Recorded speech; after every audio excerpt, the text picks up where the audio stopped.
الذين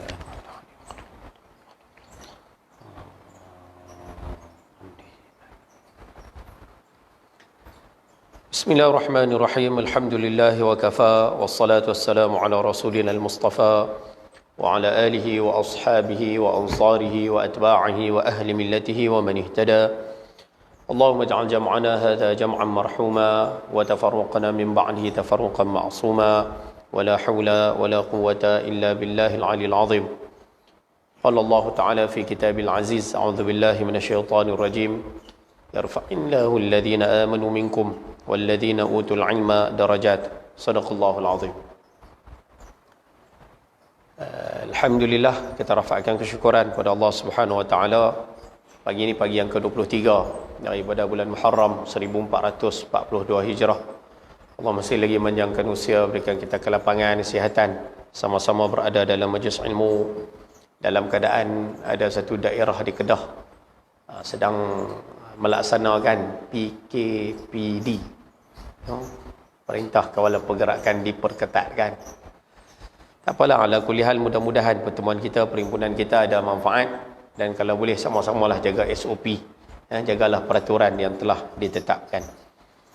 Ayah-ayah, ibu-ibu rahmati Allah Subhanahu wa taala sekalian, pagi ini insya-Allah kita sambung balik pengajian kitab kita, kitab 40 hadis kelebihan ilmu dan ulama yang disusun oleh Kiai Haji Muhammad Syukri bin Unus Al-Banjari hafizahullah taala, seorang ulama yang masih lagi menabur bakti di Banjarmasin, Indonesia.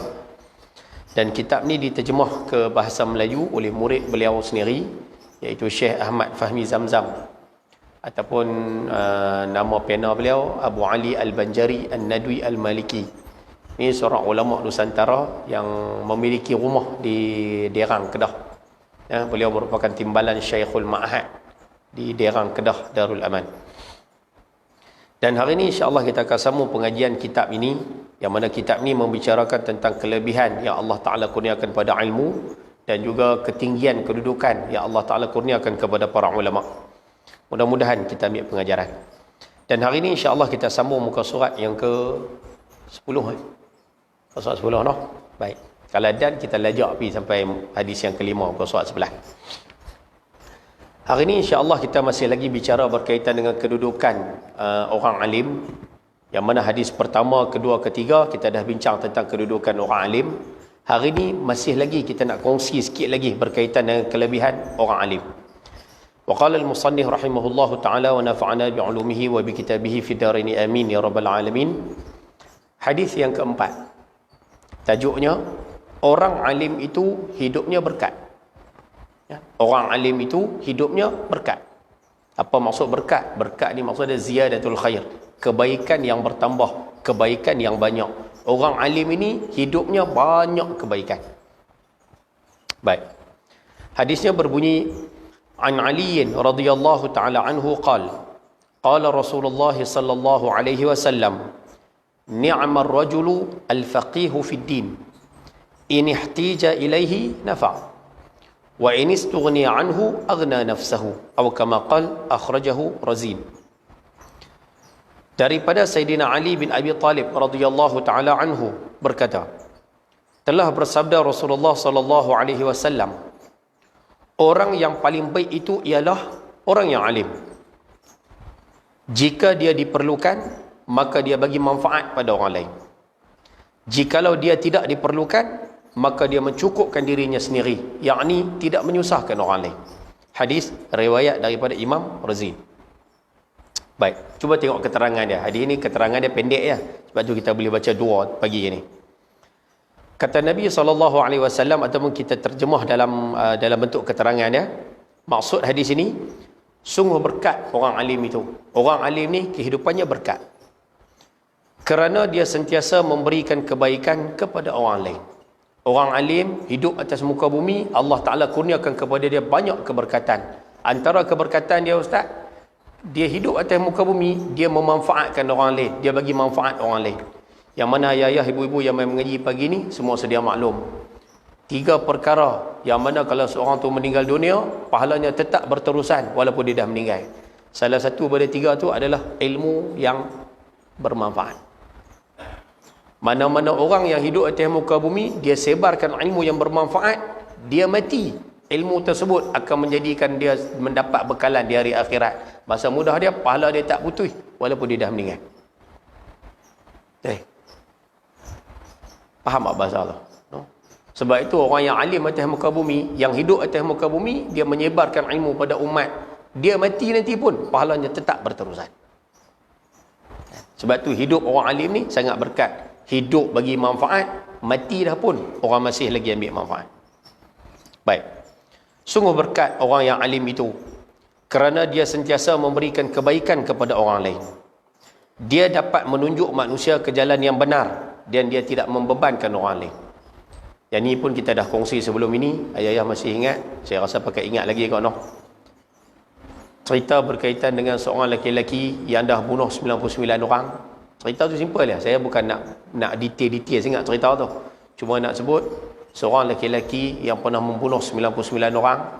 Kemudian dia pergi jumpa satu manusia. Tanya manusia tu, saya kalau tobat saya dia terima ke tak? Saya kalau bertobat, dosa saya diampun ke tak? Laki-laki yang ditanya tu jawab, dosa kamu tak ampun dah. Kamu tak diampun dah dosa. Jawapan yang diberi tu menyebabkan laki-laki ni bunuh orang tu. Dia dengar jawapan kata tak ampun dah, bunuh. Ulama kata apa? Ulama kata laki-laki yang ditanya ni, hak kena bunuh, hak nombor 100 ni, rupanya dia ni bukan orang alim. Pasal apa dia bukan orang alim? Pasal jawapan tu bukan jawapan orang alim. Jawapan orang alim bukan macam tu. Faham tak? Tu kata orang alim ni dia hidup bagi manfaat. Itu bukan jawapan orang alim. Dia pergi tanya laki-laki yang ke-101, laki-laki 101 jawab, dosa kamu boleh diampunkan, Allah Ta'ala Maha Pengampun, dosa kamu boleh dipadam oleh Allah, dengan syarat sekian ni, kena pindah pergi sana, kena bergerak pergi sana, tak boleh duduk sini, apa semua. Saya ringkas cerita. Ulama kata apa? Laki-laki yang ke-101 ni orang alim. Pasal apa orang alim Ustaz? Pasal dia faham. Dia faham tentang taubat, dia faham tentang dosa, dia faham manusia ni selagi mana nyawa tak sampai ke roh-roh, nyawa tak sampai ke rongkong. Satu.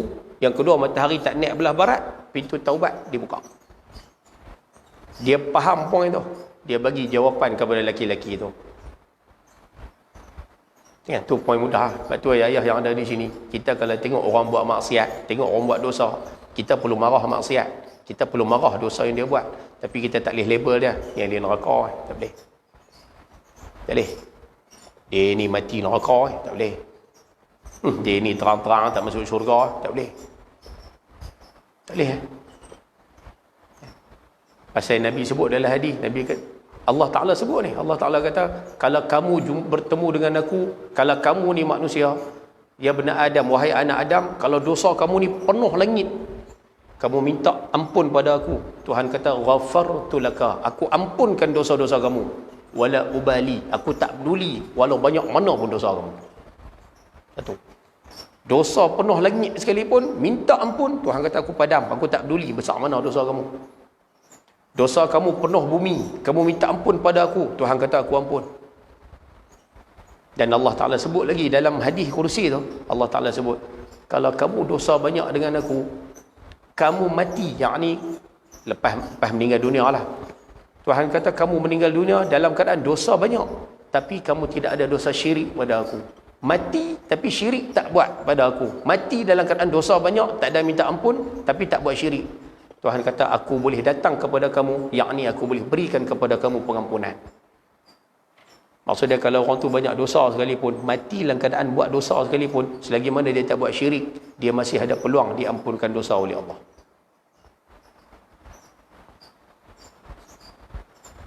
Faham ayat-ayat? Sebab tu bila tuduh rak, kata dia ni neraka, dia ni payah, dia ni pakai tak ada apa. Tak boleh. Macam ayah tengok orang nazak lah. Kita tengok orang nazak nampak susah. Ada sebahagian orang dia pergi jumpa, dia pergi melawat orang sakit nazak ni. Dia tengok orang nazak, dia kata, ni dosa banyak ni. Kan? Sebab saya nampak teruk, nak mati nampak teruk. Tak. Betul ke bacaan tu Ustaz? Betul ke pemahaman tu? Pemahaman tu tak berapa kena tu. Bukan dia bukan nazak disebabkan dosa banyak dah. Rupanya ulama sebut, dia nazak tu sebab apa? Nampak sakit Ustaz, nampak sengsara. rupanya Allah Ta'ala nak hapuskan dosa-dosa dia yang berbaki kat dia tu, supaya dia mati sekali, dia mati dalam keadaan bersih pada dosa. Nak padam dosa tersebut, Allah Ta'ala bagi sikit derita dia waktu nak mati, bagi susah sikit waktu nak mati, sebab nak padam dosa-dosa dia tu ya. Kita pi tu label tu so banyak ni.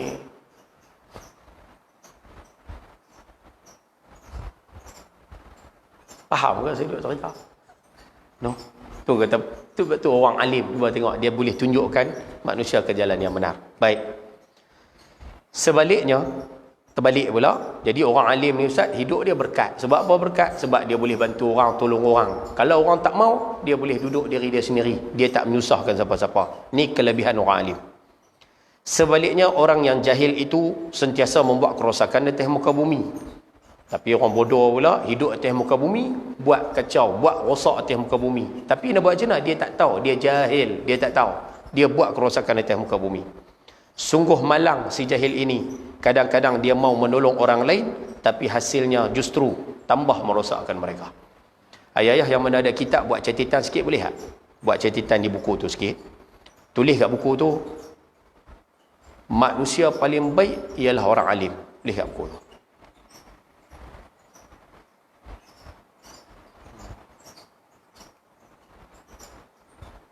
Okay. Manusia paling baik adalah orang alim. Bawah dia tulis sikit, ayat ni simpan elok-elok nah. Seburuk-buruk manusia, seburuk-buruk orang alim ni, orang yang reti tentang agama, orang yang tahu tentang agama. Okey. Seburuk-buruk manusia, buat sama dengan di situ, tulis situ, orang yang jahil dalam agama. Seburuk-buruk manusia adalah orang yang jahil dengan agama. Lepas tu ayah-ayah, ibu-ibu yang main mengaji pagi ni saja kongsi lah.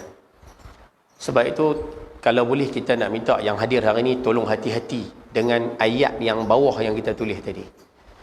Kerana ulama mengatakan, faham mafhum mukhalafah, faham terbalik daripada hadis yang kita baca tadi, orang yang buruk, orang yang paling teruk adalah orang yang jahil dengan agama. Dan ulama dah sebut banyak kali dah, lama dah ulama kita sebut, innamal ilmu bita'allumi. Ilmu ni dia perlu dipelajari. Ilmu ni dia kena mengaji. Ilmu ni dia kena mengadap, menuntut ilmu, kena mengaji lah, bahasa mudah dia. Orang yang Allah Ta'ala nak jadikan dia seburuk-buruk manusia, orang yang Tuhan nak bagi dia ni hidup atas dunia buruk, Allah Ta'ala akan sekat semua peluang dia untuk menuntut ilmu. Allah Ta'ala akan sekat dia daripada mengaji. Cara sekat macam-macam lah. Tak dan, kalut, malas, tak mau, tak kira lah apa saja perkara. Yang penting point dia, Allah Ta'ala nak dia ni berada dalam keadaan jahil dengan agama. Lepas tu kita kena hati-hati sikit lah bab-bab macam ni. Kadang, minta maaf no, kadang Allah Ta'ala jadikan ada pengajian berhampiran kita, tapi kita tak boleh pergi. Kalau sekali tak apa, ni sedia tak boleh pergi. Contoh, nampak simple, tapi itu satu cara Allah Ta'ala nak sekat orang tersebut daripada dapat ilmu. Orang alim mengaji Ustaz, saya pun main mengaji ke, tapi Allah Ta'ala bagi orang tu faham, tapi kita sampai sudah tak faham apa. Mengaji, tapi tak dapat apa. Contoh, orang alim mengaji Ustaz, ada keberkatan, mengaji boleh buat, mengaji boleh buat, mengaji boleh buat.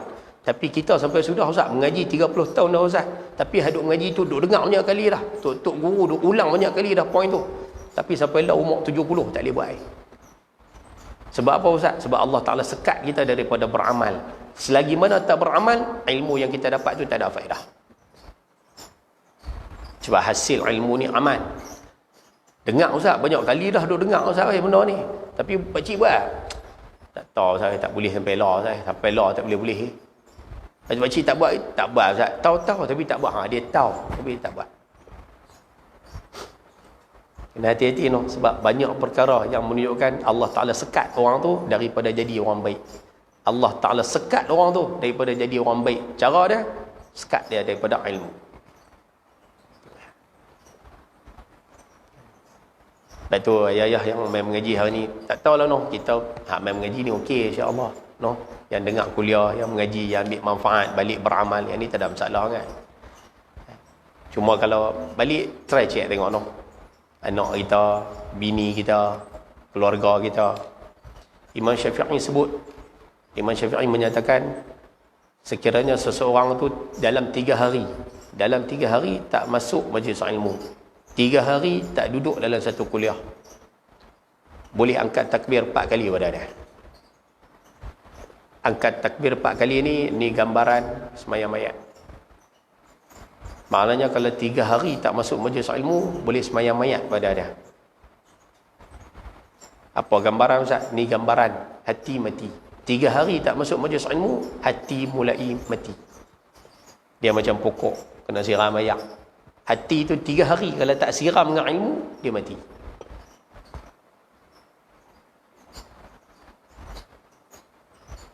Boleh dapat noh. Sebab tu kena bagi ada. Takut sampai sudah tak ada Ustaz, tak dan nak buat apa tak dan, mengaji tak dan Ustaz, tak dan langsung. Allah.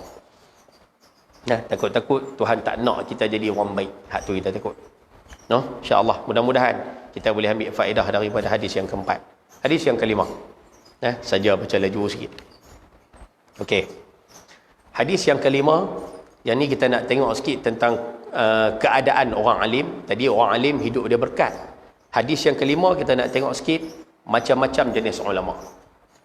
Yang ni sebab tu kalau boleh ayah-ayah, ibu-ibu yang hadir pada pagi ni, orang alim atas muka bumi ni dia macam-macam karakter. Bahasa kampung kita macam-macam perangai. Jadi kita sebagai penuntut ilmu, kita sebagai orang mengaji, kita sebagai orang awam, bila berhadapan dengan ulama A, ulama B, ulama C, ulama D, pak-pak ni karakter perangai beza. Jadi kita kena sabar melayani mereka. Itu kena hati-hati sikit lah. Pasal orang alim ni, Nabi sebut macam-macam perangai dia. Hadisnya berbunyi, An Anas radhiyallahu ta'ala anhu anna an-nabiy sallallahu alaihi wasallam qala al-ulama'u thalathatun rajulun 'asha bi'ilmihi wa 'asha an-nasu bihi wa rajulun 'asha an-nasu bihi wa ahlaka nafsahu wa rajulun 'asha bi'ilmihi wa lam ya'ish bihi ghayruhu akhrajahu Dailami fi Musnad al-Firdaus. Daripada Anas radhiyallahu ta'ala anhu bahwasanya Nabi SAW bersabda, ulama itu ada 3 jenis. Ulama ada 3 jenis. Pertama, orang yang alim, yang hidup dengan ilmunya, yakni yang mengamalkan ilmunya, dan masyarakat juga hidup dengan ilmunya. Kedua, orang yang alim, yang masyarakat mengambil manfaat daripada ilmunya, tapi dia sendiri membinasakan dirinya. Dan ketiga, orang alim yang hidup dengan ilmunya, tetapi orang lain tidak mengambil manfaat daripada ilmunya. Hadis riwayat daripada Imam Ad-Dailami. Saya bagi makna umum dulu hadis ni. Nabi SAW menyatakan ulama ada 3 jenis. Ulama yang pertama, Nabi sebut orang alim yang mana dia hidup atas muka bumi, dia amalkan ilmu dia beramal dengan apa yang dia tahu. Dan yang kedua, umat, masyarakat, manusia sekeliling dia dapat ambil manfaat ilmu daripada dia. Dia beramai dengan ilmu dan dia mengajar umat, dia membimbing umat, dia menunjuk kepada umat, dia mengajar lah senang bahasa.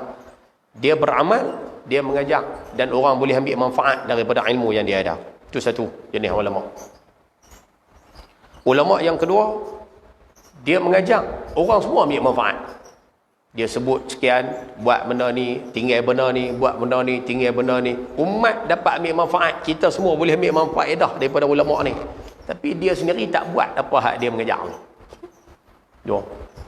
Ada jenis tu tak? Ada. Tapi dia alim. Maksud dia, ilmu dia tu, dia korban untuk umat. Umat ambil manfaat, kita dengar pakai buat, kita dengar pakai amal. Tapi dia sendiri tak beramal dengan ilmu dia. Ada ulama macam ni Ustaz? Ada. Dan ada ulama yang ketiga, orang yang alim hidup dengan ilmu, ada ulama yang beramal. Bahasa mudah kita sebut, dia buat apa hak dia mengaji. Dia mengaji, dia beramal. Tetapi orang tak ambil manfaat daripada dia. Pasal apa tak ambil manfaat Ustaz? Hak ni sekali kita bincang. Ada yang kata sebab ulama ni dia macam-macam. Ada yang pandai menulis, tapi tak pandai bercakap. Kalau dia bercakap, hak mengaji tak faham apa dia tu guru ni bercakap ni. Tapi yang alim memang alim. Dia bercakap orang tak faham. Tapi kalau dia menulis bagus. Ada orang alim, cakap sedap, tapi menulis tak erti. Ada dua-dua tak boleh. Mengajar pun tak, tulis buku apa pun tak, tapi alim.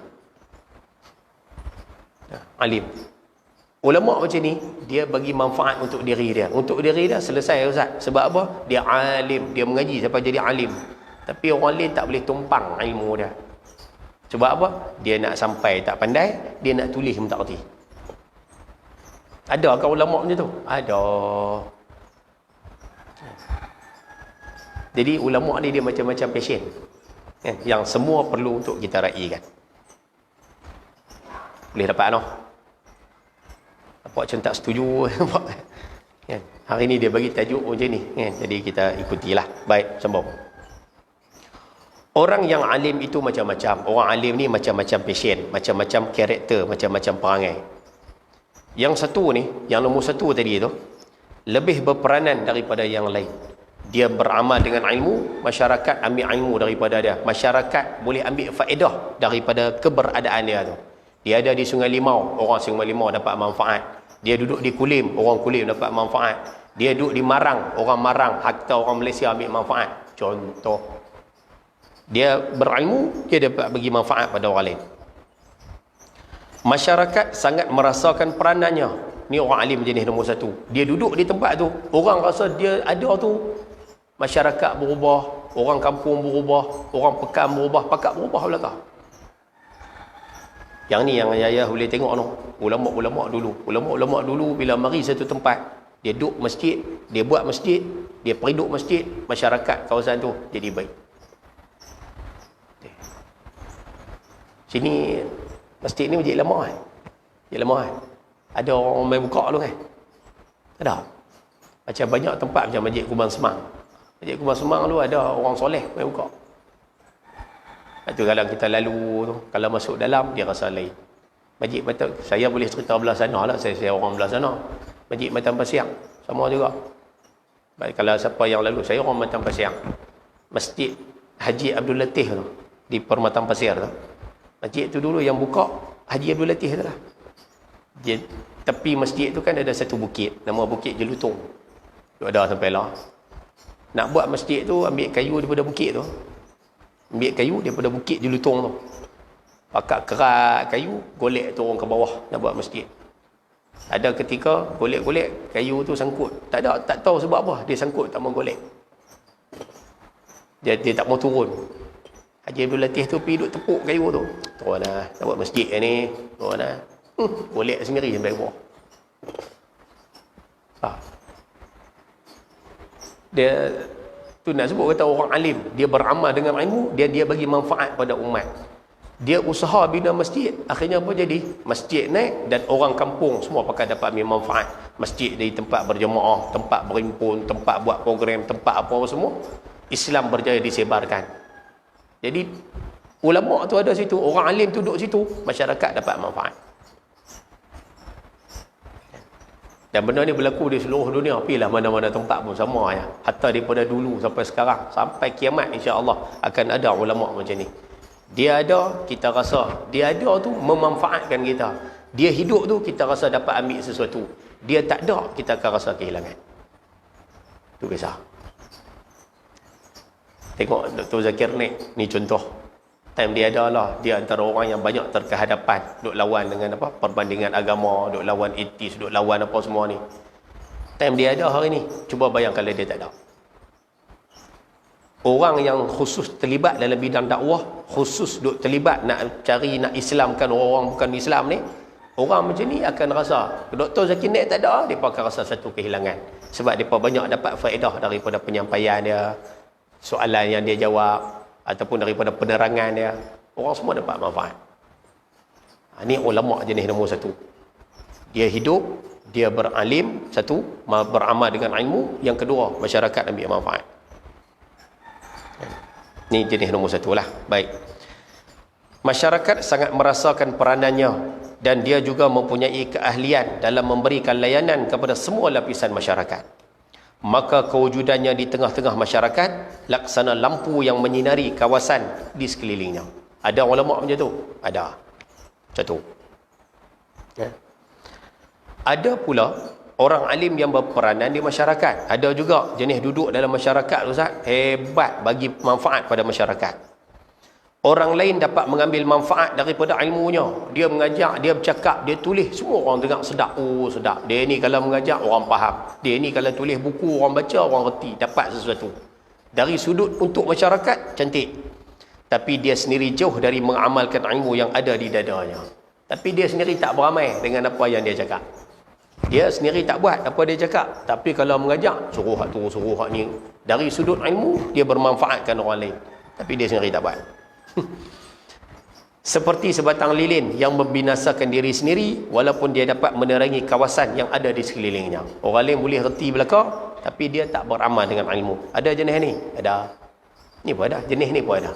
Orang alim yang perangai dia macam ni pun ada. Sebab tu ayah hati-hati no. Kadang jenis-jenis macam ni ada. Contohlah duduk Sungai Limau. Kadang kita dengar mengaji balik luar negara, mengaji balik daripada apa negara Arab apa semua. Kadang kita tengok dia duk main mengajar, contoh mengajar sini, mengajar tempat lain, mengajar mana-mana. Kita tengok, dia ni mengajar sakan tu. Tengok YouTube keluar muka dia. Dia orang kampung saya ni. Dia orang kampung kita. Tapi kadang-kadang kita duk kata, mengajar yang pandai. Mayang tak pernah nampak di masjid pun. Masjid tak pernah main pun. Program masjid pun tak nampak. Kita hidung pun main sekali sekala.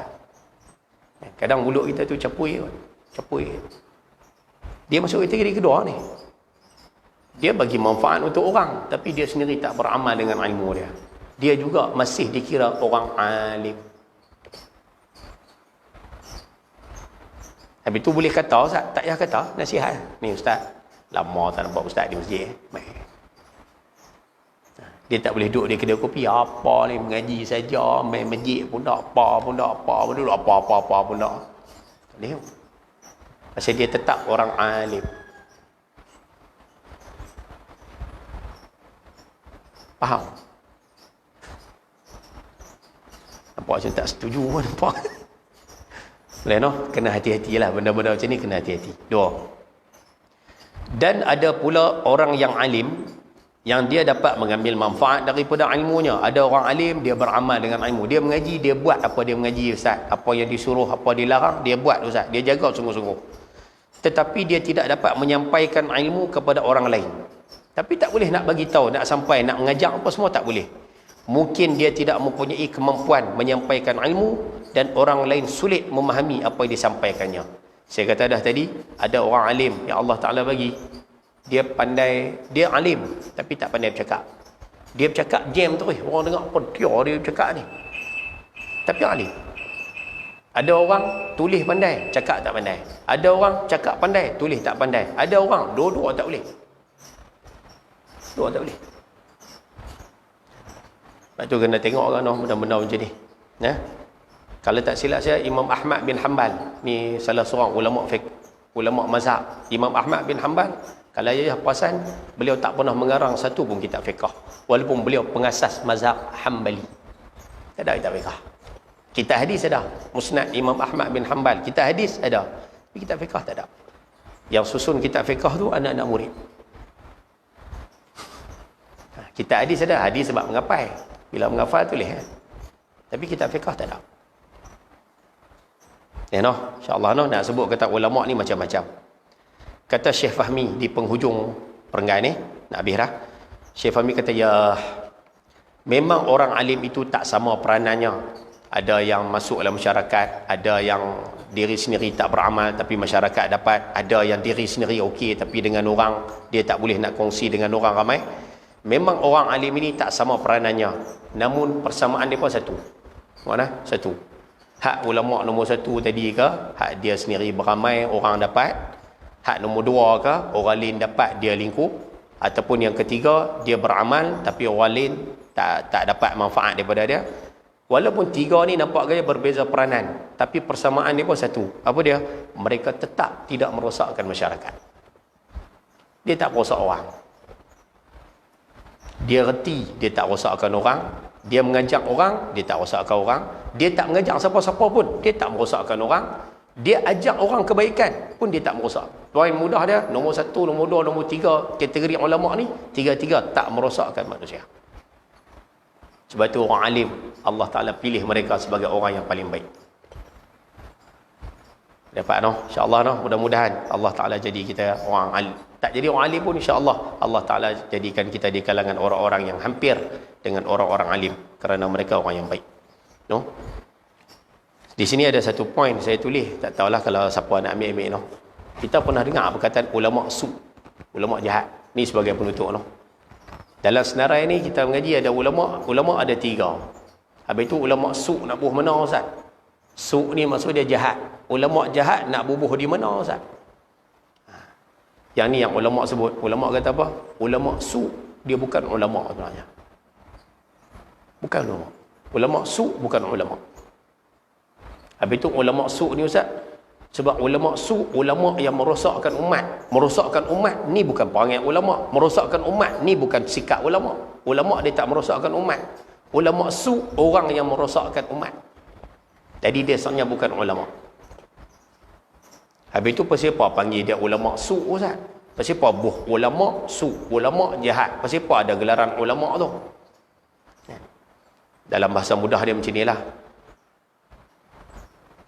Ayah pernah mengaji hadis kan? Kalau siapa pernah dengar hadis, ada hadis sahih, ada hadis hasan, ada hadis dhaif yang kita duk dengar selalu tu. Ada hadis maudhu'. Hadis maudhu' hadis apa ustaz? Hadis palsu. Hadis palsu. Padahal benda palsu bukan hadis pun. Palsu. Palsu ni bukan hadis, tapi dia sebut juga hadis palsu. Dia tak sebut palsu, dia sebut hadis palsu. Pasal apa ustaz? Nak bagi beza. Hak ni, hadis ni okey, tapi hak ni palsu, tapi digelar hadis palsu. Ni hadis-hadis yang palsu. Hadis juga, sebut hadis juga, hadis palsu. Padahal palsu ni bukan hadis pun, bukan hadis. Tapi dia sebut hadis palsu. Sama juga ulama. Hak ni semua ulama. Hak su ni bukan ulama, tapi dah duduk dalam perbahasan ulama, dia sebut ulama su, ulama jahat. Padahal dia bukan ulama pun. Yang mana faham-faham tu. Berkaitan dengan istilah, ada apa? Istilah. Orang kita nak sebut ulama su, dia bukan ulama. InsyaAllah. Mudah-mudahan kita dapat ambil faedah daripada dua tajuk hari ini. Orang alim hidup dia berkat. Dan yang kedua, ulama ada macam-macam kategori, macam-macam jenis, insya-Allah. Bulan depan insya-Allah panjang umur, ni kita baca tajuk. Ni panjang sikit tajuk ni. Tajuk ni sedap. Berkaitan dengan menuntut ilmu bererti menuju jalan menuju ke syurga. Yang mana ulama sebut antara jalan yang paling mulia, jalan yang paling agung menuju ke syurga adalah jalan ilmu. Selain pada jalan semayang, jalan zikir, jalan apa semua ni, jalan ilmu antara jalan yang mudah untuk bawa kita ke syurga. Nanti kita baca bulan depan insya-Allah.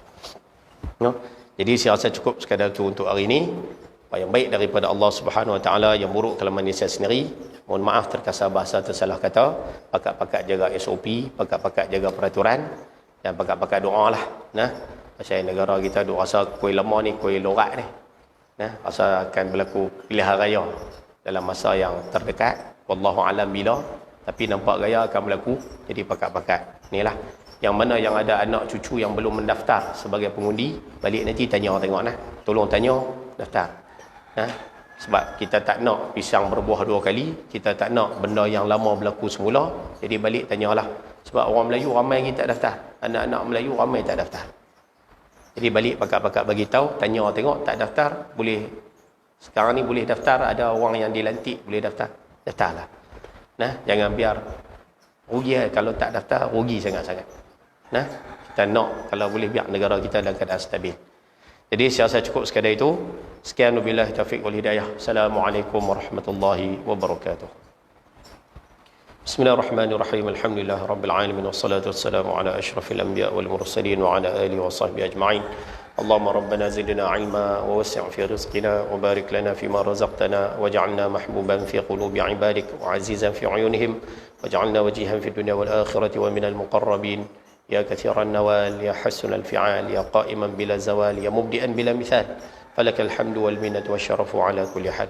صلى الله على سيدنا محمد وعلى آله وصحبه وبارك وسلم والحمد لله رب العالمين.